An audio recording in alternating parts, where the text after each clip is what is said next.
In today's video, we're going to go over the care of the Egernia stokesi, also known as the Gidgee Skink and or Stokes skink.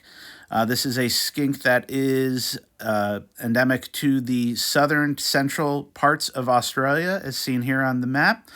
They inhabit a very arid, rocky outcrop type of environment in Australia, where they will seek refuge throughout the rocks and, more importantly, wedge themselves within the rocks to use their pine cone type tail to defend off predators.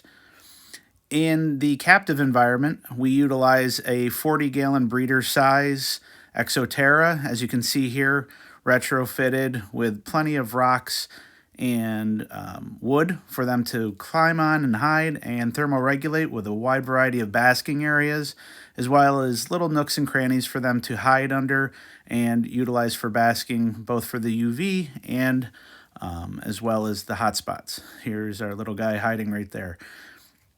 In terms of substrates, I like to do a mix here of all four of my favorites. We have here a play sand, where we'll mix with some coconut fiber, and then we will mix with some potting soil, as well as a little bit of cypress mulch. Put all four of those together and you get a good loamy substrate that helps retain moisture just a little bit. These are an arid species, so they do prefer that, but when you need the humidity, it's capable. In terms of basking temperature and humidity, as I spoke, this is an arid species, but we like a basking spot in the low to mid hundreds, directly under that. And as you can see here, kind of just taking some temperature readings throughout the enclosure.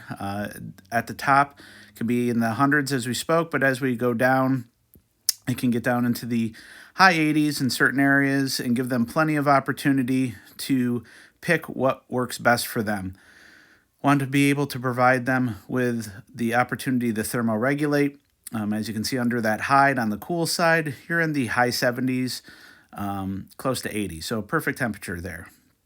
Want to be able to provide them with lots of areas so that they can retreat and feel secure under the rocks, as well as access to the warmer temperatures.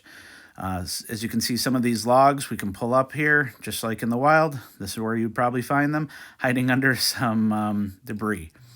In terms of lighting, there's a wide variety, as you can see here. These are some of the ones that we utilize, not dropping any brand names, but here's what we have.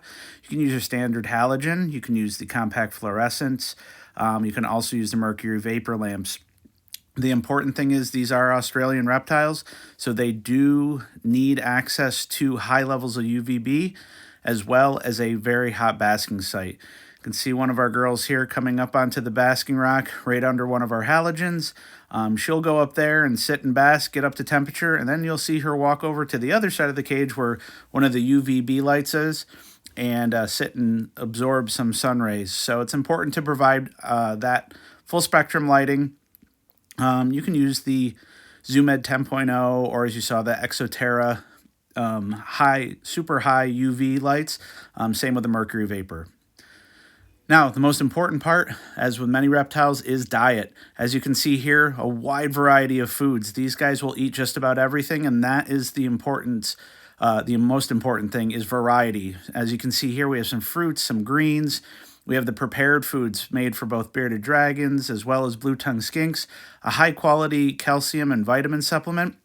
You'll also see there some Missouri tortoise chow. We soak that and mix it in, and they eat something a little bit different every day, basically. Of course, they're going to eat high-quality insects that are gut-loaded, crickets, mealworms, dubia roaches, lobster roaches, as you see here, will eagerly be accepted. The key, as I said, is variety, making sure that these animals, when they're young, they can eat almost every day, and as they get older, they can eat every 2 to 3 days. They eagerly will accept everything from the insects you see here, high protein. Also, another trick is using a high-quality, grain-free cat food. You can use the pate or canned versions, but you can also use the dried versions where you just soak in a little bit of water, and they will relish that. So again, variety is key. Making sure you don't go too high protein all the time, making sure that they get a good mix of greens, fruits, and vegetables. Very similar, almost identical to blue tongue skinks. These guys are just a little bit smaller, actually a lot a bit smaller. So it's important to have all the different variety in terms of food and making sure they have access to all of it. They will gain most, if not all, of their moisture through their food. So important to have those fruits and vegetables that will allow them to gain access to that moisture. As I don't typically keep a water bowl in the enclosure all the time, I will have just a little bit in there. I'll put a water dish in for a day or two, once a week, just to give them access. In terms of handling, as you can see, these guys are a little skittish in the beginning, but they quickly get used to you and become a great pet. So overall, these animals are awesome. If you're looking for an animal that's like a blue-tongued skink, but you're not really a fan of a huge animal, these guys get to be about the size of a smaller bearded dragon. They have very similar temperature and food and diet as a bearded dragon. So if you like beardeds, but you're looking for a skink, something a little bit cooler, these are a great animal for you. So definitely think about them next time you're looking for a new pet. Thanks, guys.